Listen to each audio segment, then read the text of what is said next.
इतिहास रचला याने, काही खास दिलं हो याने. इतिहास रचला याने, काही खास दिलं हो याने. मर्यादा नाही वचने रे, विश्वास जपला याने.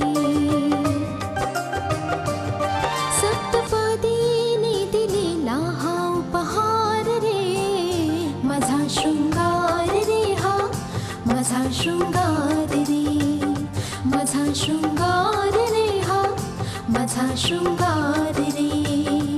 मंगळसूत्र, मंगळसूत्र, मंगळसूत्र, मंगळसूत्र, मंगळसूत्र, मंगळसूत्र, मंगळसूत्र, मंगळसूत्र.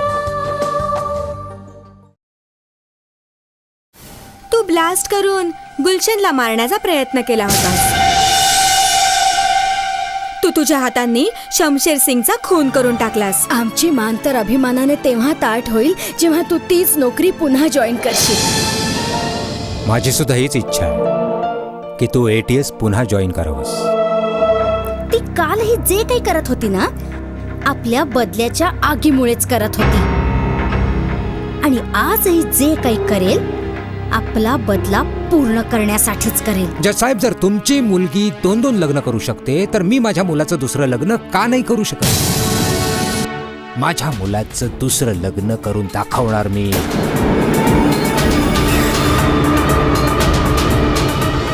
आता तुम्ही जर थांबवू शकत असला तर थांबवून दाखवा.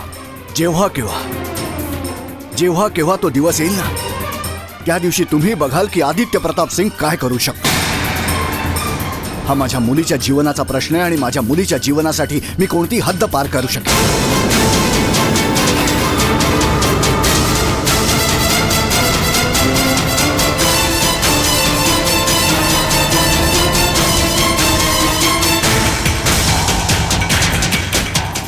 पण दुर्दैवाची गोष्ट ही आहे की रितिका मानसच्या बाळाची आई होणार आहे, पण तुम्हाला त्याची फिकीरच नाहीये. तुम्हा लोकांना असं वाटत असेल की भगवंताने रितिकाच्या हातात एक असं हत्यार दिलंय ज्याने ती तिची लढाई पुढे लढू शकते. बऱ्याचदा असं होतं की लोक मुलांचा आधार घेऊन नात्यांची लढाई लढतात, पण इथे तसं मुळीच होणार नाही जज साहेब, मुळीच नाही. तिरस्काराच्या जमिनीवर नात्यांची फुलं कधीही नाही उमलणार. भले जेवढे रस्ते तुम्हाला शोधायचे असतील तेवढे शोधा, कोणताही रितिकाचा रस्ता माझ्या घरापर्यंत नाहीये. बस एक छोटीशी विनंती आहे. हा जो खेळ तुम्ही सुरू केला होता इथे तू बंद करून टाक. कदाचित तुम्ही विसरून गेला. ते म्हणतात ना की रहीमन धागा प्रेम का मत तोडो चटकाय, टूटे से फिरना जुडे जुडे गाठ पड जाए. आणि इथे त्या नात्यांमध्ये गाठ पडलेली आहे आणि जी गाठ एकदा बसते ती कधी सुटत नाही. ही गोष्ट तुम्ही पूर्णपणे समजून घ्या आणि जा तुमच्या घरामध्येही सर्वांना समजावून सांगा.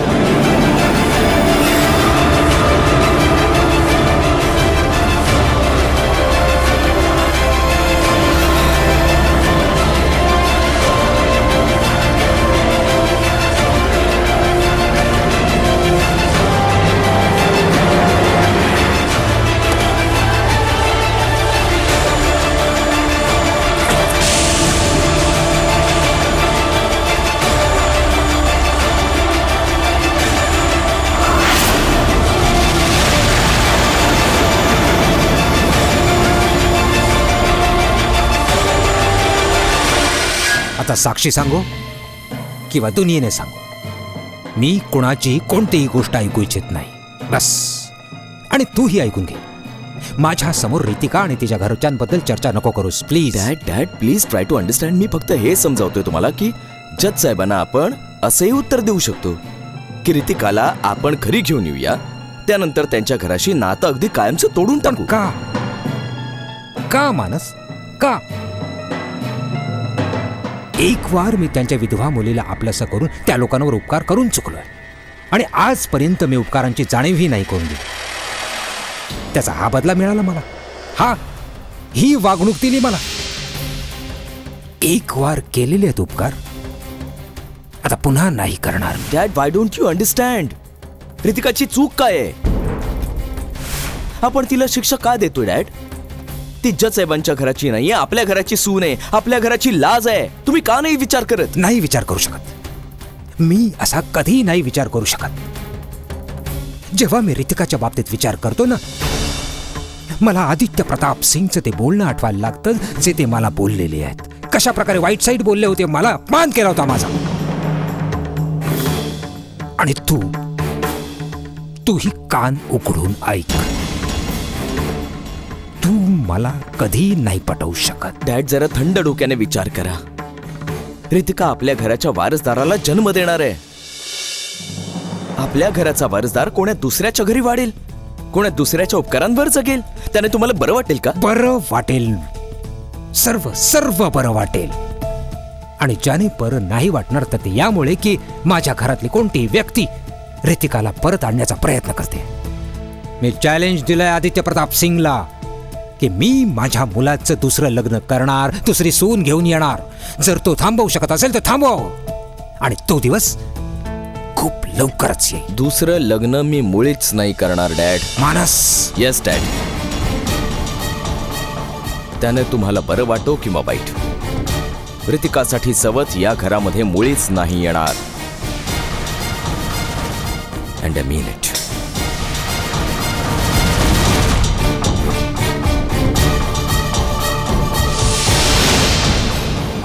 रितिकासाठी सवत या घरामध्ये मुळीच नाही येणार. बहुतेक तुम्ही सगळ्यांना ना तुमच्यासारखं समजताय. जेव्हा माणूस वागतो ना, तेव्हा समोरचा त्याला अजून वाकवण्याचा प्रयत्न करतो. आणि ह्यासाठीच भाऊजींनी तुम्हाला रघुवीरच्या घरी जाण्यापासून थांबवलं. स्नेहा, माझं जे काही कर्तव्य होतं ते मी अगदी नीट पूर्ण केलं. माझं कर्तव्य होतं की रितिकाच्या सासरच्या लोकांना मी हे सांगावं की त्यांची सून त्यांच्या वारसाला जन्म देणार आहे. हो, ते मी अगदी नीटपणे निभावलं. आता ते लोक काय विचार करतील तो करू दे. हे पाऊल तुम्ही उचललत आणि आरोपाला भाऊजींवर. रघुवीरजींनी भाऊजींना किती टोमणे मारले माहितीये तुम्हाला? रघुवीरजींनी भाऊजींना ओरडून सांगितलं की त्यांनी तुम्हाला तिथे का पाठवलं. या गोष्टीमुळे भाऊजी किती त्रासले आहेत.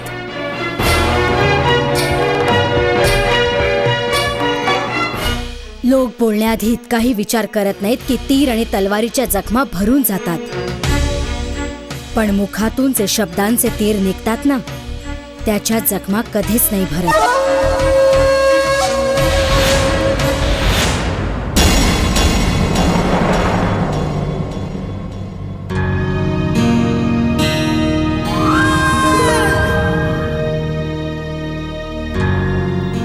मानस, ये आत ये.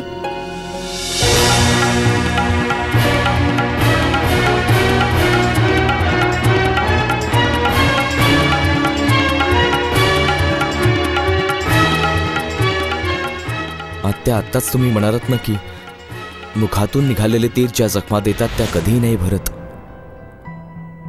वास्तव आहे ते, खरंच आहे ते.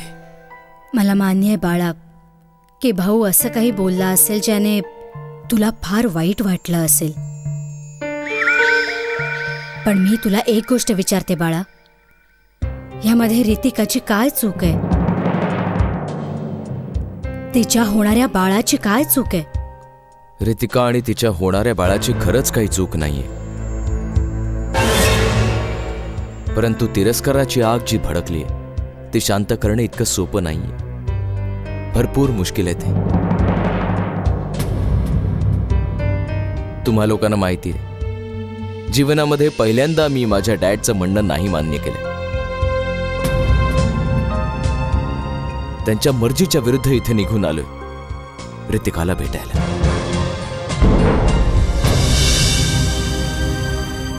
कारण मला तिच्याशी बोलायचंय, खूप महत्वाचं बोलायचंय मला. तू रितिकाशी बोलून काय फायदा होणार आहे? हे बघ मानस, तू या घरामध्ये आला आहे स्वतःच्या मर्जीने, परंतु दोषी तर आम्हालाच ठरवलं जाईल ना? काय ताई, आपल्याला पण दोषी ठरवण्यात येईल ना? अगं, ह्या गोष्टीसाठी मी दोषी ठरवले गेले ना तरीही मला काही फरक पडणार नाही. कारण माझी इच्छा आहे की मानस आणि रितिकाच्या मध्ये जो तणाव आहे तो संपून जावा. ताई, मी आत्ता रितिकाला बोलावून आणते. नाही स्नेहा, रितिकाला बोलवायची काही गरज नाही. मानस बाळा, रितिका तिच्या खोलीमध्ये जा, तू तिथेच जाऊन तिला भेट. Thank you very much.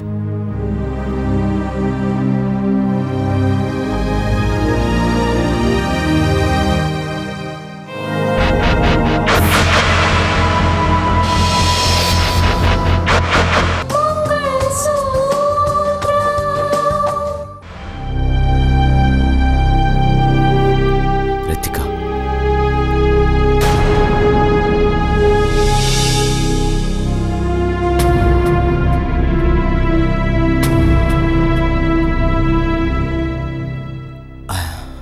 I am sorry Ritika, I am sorry.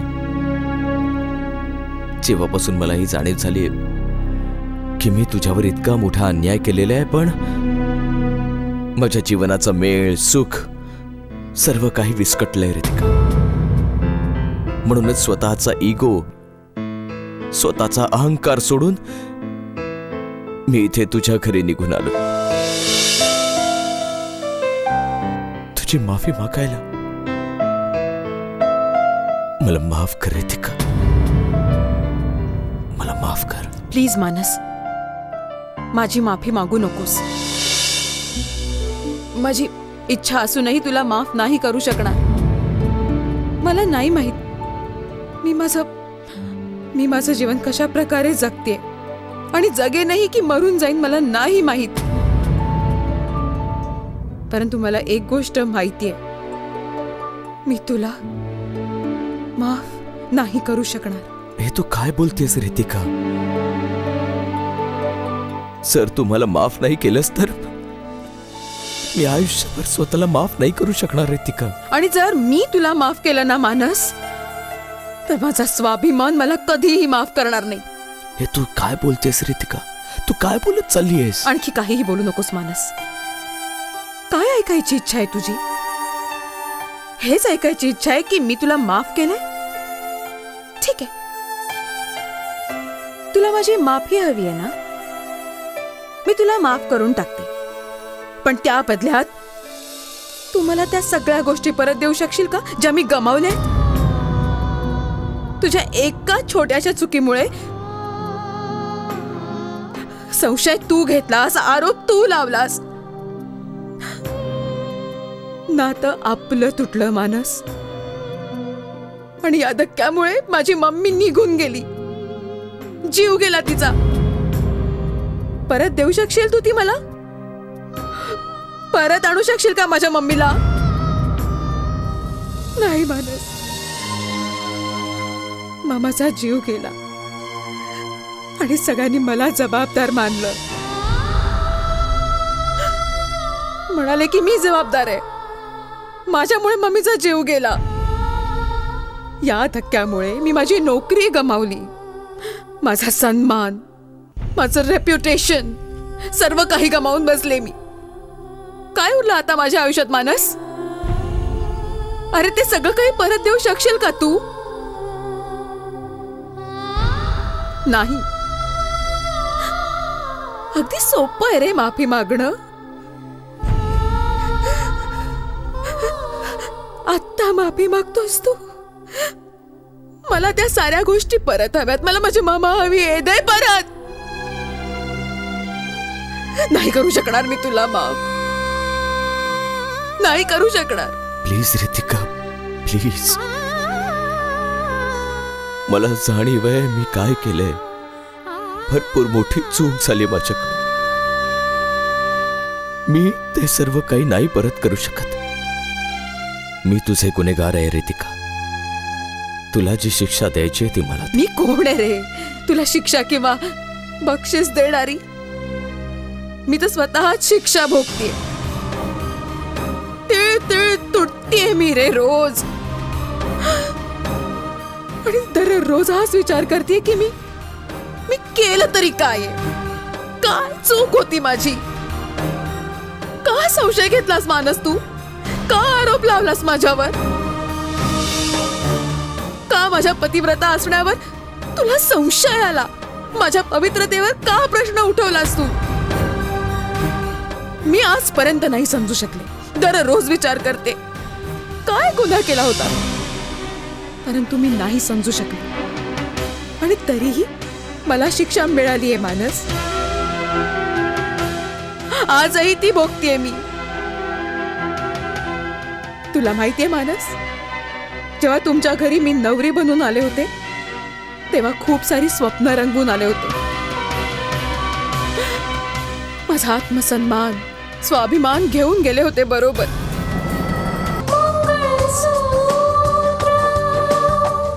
माझा आत्मसन्मान, स्वाभिमान घेऊन गेले होते बरोबर. परंतु जेव्हा परत आले तेव्हा सर्व काही हरवून आले. सर्व काही. आता असं वाटतंय की माझ्या आयुष्यामध्ये अजून काहीच बाकी नाहीये. मला एक गोष्ट अजूनही समजली नाहीये मानस, की मी हे नातं निभावण्यासाठी भरपूर प्रयत्न केले, माझा जीव लावला. मी कधी नाही माफ करू शकत तुला. तुला कधीच माफ नाही करू शकणार मी. कधी नाही माफ करू शकणार मी. जा.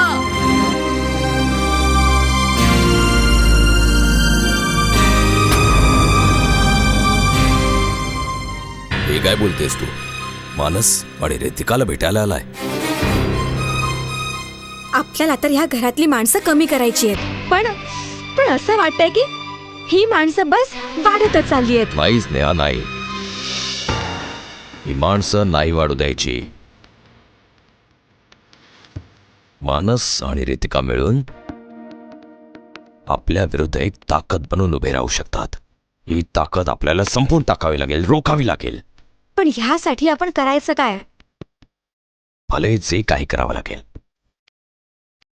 जुनी म्हण आहे की कोण्या माणसाला एकटं पाडायचं असेल तर त्याच्या आजूबाजूच्या माणसांना त्याच्यापासून दूर करावं. तो स्वतःच तुटून जाईल. जर आपल्याला आदित्य प्रताप सिंगला या अवस्थेत आणायचंय तर त्याच्या आजूबाजूच्या साऱ्या नात्यांना तोडावं लागेल. प्रत्येक नात्याला संपवावं लागेल आपल्याला. तुझ्या सांगण्यावरून मी रितिका आणि मानसच्या मध्ये संशयाचं बीज तर पेरलं होतं, आणि ह्या कारणामुळेच त्यांचं नातंही तुटून गेलंय. आणि नातं तुटल्यामुळे ह्या घरावर अवकाळ आली आहे. यालाच तर नातं म्हणतात. ठेच तुझ्यामुळे रितिकाला लागली होती आणि वेदना कशा दुसऱ्या ठिकाणी झाली. वहिनी या जगातून निघून गेली. त्याच्यानंतर लगेचच आपण दुसरा घाव करायला हवा होता, परंतु कदाचित चूक माझ्याकडनं झाली. मीच उशीर केला. मला तर असं वाटतंय की तू ना ह्या घरामध्ये कावेरीला पाठवून खूप मोठी चूक केलीस. कारण ती दिवस रात्र एक करून ह्या घराला सावरायला लागलीये. जोपर्यंत मला शक्य होतं मी ताईला इंडियात येण्यापासून रोखून ठेवलं. परंतु हैराण मी ह्यामुळे झालोय की या घरामध्ये घडलेल्या प्रत्येक घटनेची माहिती तिच्यापर्यंत पोहोचत होती. बहिणीच्या मृत्यूनंतर ती खूपच त्रस्त होती. अशामध्ये मी ताईला कसं थांबवू शकतो? ताईला ह्या घरात येण्यापासून आपण रोखू नाही शकलो, परंतु आता लवकरात लवकर ताईला ह्या घरामधून बाहेर काढ. आपल्याला असं कोणी ह्या घरामध्ये नकोय जो आपली चाल मोडू शकेल. आज मानस इथे आला, शिवाय आज कावेरी ताईने मानसला रितिका बरोबर बोलण्याची परवानगी दिली. आणि माझ्यासाठीचा सर्वात मोठी कठीण बाब तर ही आहे की मानस कधी त्याचं तोंड न उघडो, की त्याच्या आणि रितिकाच्या मध्ये भिंत उभी करणारी फक्त मी आहे. अच्छा ठीक आहे, आता तुझा आणि तिथे जाऊन हे बघ की काय खलबत चालली ते. हा मानस इथे का आणि कोणत्या उद्देशाने आलाय?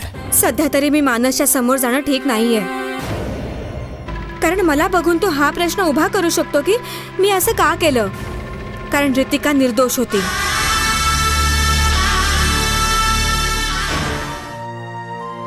मी तर इथे रितिकाची माफी मागायला आलो होतो, कारण मला जाणीव झाली की चूक माझीच आहे. तिच्यावर संशय घेण्याची मी चूक केली, ज्यासाठी मला मनातल्या मनात खूपच पश्चाताप होतो. पण तुम्हाला माहितीये, रितिकाने मला माफ नाही. बाळा, या दरम्यान रितिका कोणत्या दुःखातून गेलीये, किती काही सोसलंय तिने, याचा कुणीही अंदाज नाही लावू शकत. तिची अवस्था तर इतकी खराब झाली होती की आम्ही विचार करत होतो की तिला मेंटल असायलम मध्ये टाकावं. काय? मानस, नाती खूपच नाजूक असतात, ती सांभाळून ठेवावी लागतात. पण तुम्ही लोकांनी सर्वच नाती दूर तोडून फेकून दिली.